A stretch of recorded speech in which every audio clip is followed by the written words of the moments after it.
It was honours even at Tynecastle as Hearts drew 1-1 with Kelly in probably the most predictable scoreline of the season. If you remember, Hearts and Kelly kicked off this season, this campaign with a 1-1 draw at Tynecastle.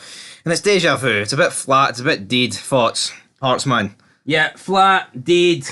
Neither team I don't think will be too happy, but at the same time I don't think either team will be too upset with this result. And I believe that this all but officially confirms that Hearts will be finishing third. I mean, I think it was always known anyway, but if Kelly had won this and brought the gap down to 8, then, you could have potentially seen a way for them to maybe get into that third place spot. But now, 11 points, 7 games to go. It's not going to happen, so Hearts have done it. Hearts have wrapped up third. Still think Kelly are favourites to get fourth, but, they would have been looking to maybe get a win today and try and stay further ahead of St Mirren. But it is what it is. It's a draw. I think both teams are happy with a draw. Or should I say, I don't think both teams will be too upset with a draw. For Hearts, I mean, you're not going to catch the Old Firm. And as good as it was, at that point, having the best record in European football, I mean, that was always going to come to an end. Yeah, it'd be delusional to think that wouldn't. It's all about, in my opinion, just getting decent results and playing decent football ahead of the Scottish Cup semi-final. For Hearts, that's all you're focusing on. Yep. For Kilmarnock, you just want to keep the results ticking and finish fourth, because I think if Kilmarnock at this point, if they got any less than fourth, I think it's a disappointing season, considering how good they've been in the position they've got themselves into. Yeah, I think Hearts should be resting players ahead of the Cup semi-final. Possibly. Because, I mean, if there's a week, I get it, but I just don't really understand why they would.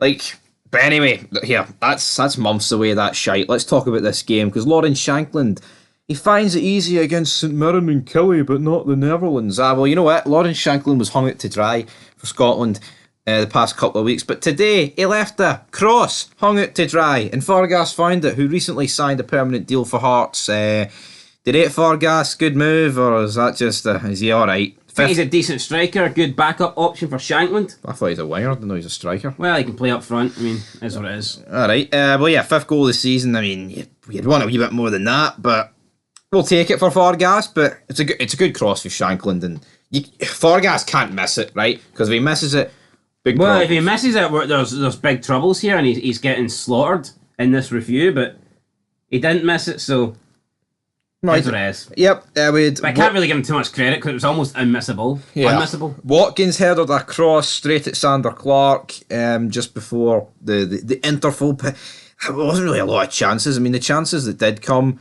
was a great save for Sander Clark in the second half. I mean, it was a good. I think it was a great save, but I think they were marking it a wee bit on Sports Scene. It was almost like it was something we'd never seen before. It was a good save, in between good and great, but nothing, spectacular. I mean, the question is, what about Craig Gordon? Is he ever going to get back into this Hearts team?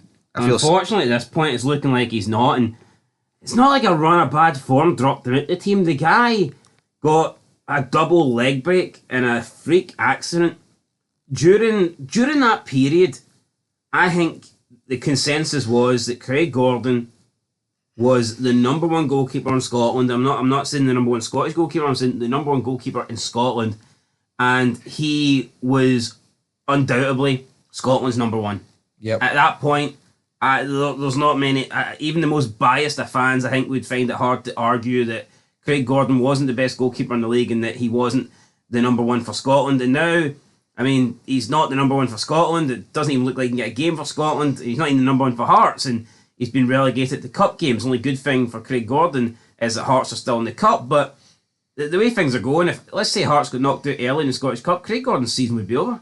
It would be. I feel sad for the guy, because he should have played in the Euros last time. He didn't. He was robbed for Davy Marshall there. Could you not argue, though, right, that the Scottish Cup right now is way more important than the league for Hearts, and therefore Sander Clark? No, you could argue it's the bigger game. Could feel hard done by. Well, he could, but then he's number one. He's playing every league game, so I don't think he's got any reason to feel hard done by. Now, what I would say is, you could argue that there's not much Sander Clark can do to impress Steve Clark, because, well, other than play well, make good saves, obviously, but Hearts are going to finish third, right? Whether Clark gets a bunch of clean sheets or not, right? So I don't think Clark can really do that much to impress Clark, his namesake. But with Craig Gordon's got a chance over the next 2 games if he puts in the performances to essentially lift Hearts to Scottish Cup. I don't think it matters. No, I think it does. Sander Clark's not really going to get the credit if Hearts finish third, but if Craig Gordon pulls off big saves in the semi-final and the final and Hearts win the Scottish Cup because of these big saves, and those big saves are the big moments in the match, for me, that is Craig Gordon winning Hearts a trophy, and I think that's the only thing that can get him ahead of Angus Gunn. I would agree it's the only thing, but I don't think it would be enough. I think it fucking should. If he puts in 2 man of the match performances against Rangers and Celtic and wins Hearts the Cup, that shouldn't put him above Angus Gunn, who's pish. I think it should, but I don't think in Clark's eyes it does. Sure, I said if Lewis Ferguson got 2 hat-tricks back-to-back, he still wouldn't start him.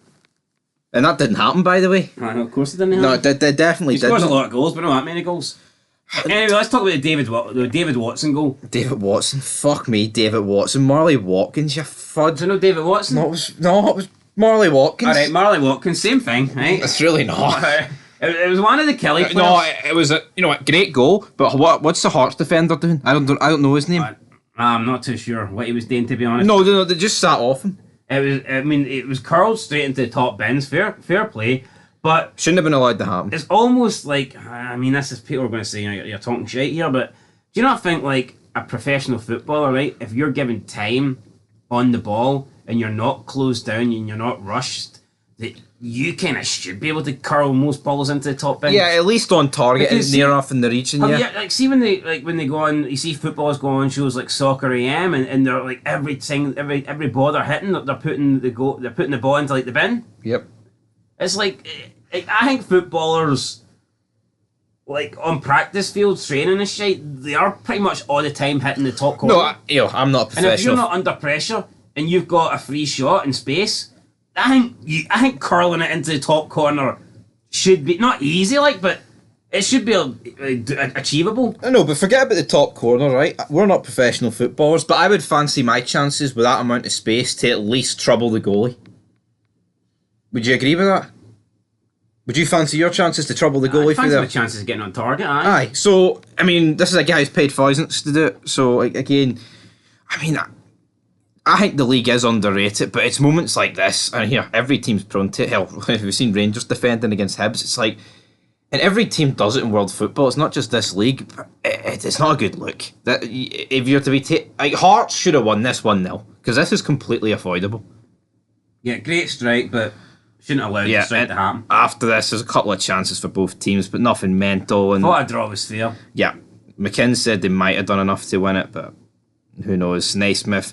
Yeah, and Hearts, all that talk about, well, if we beat the Old Firm and the Embra Derby, then we'll hold on here, all that talk. That was you and Cameron, one man and one man only. No one else was fucking saying that. Yo, he's a Jambo bear, mate. He's not a man, he's a bear. Yeah, but let's not pretend like that Hearts fans were trying to say we can win the league. No one was saying that. He did. No, even you were trying to say, well, what about second? And I was like, no. So come on, let's not be. He's a clown. I'm stirring the shite. He's a clown. Who cares what he says? Guy doesn't know what he's talking about. Does he ever get a prediction right? Look at him in the quiz. Can't even get a question right. That's not really a prediction though, is it? Oh yeah, it's a question. So, anyway, answer this question. I don't know. Hearts going to win the Scottish Cup? Yes. There you go. Fuck it. Aye, I think actually he predicted the Hearts are going to walk. He predicted the Hearts are going to walk Rangers. We're getting smashed then by Rangers if that's his prediction. Anyway, guys, that's it. We'll catch you in the next one. Till then, Beanfog Football. Peace.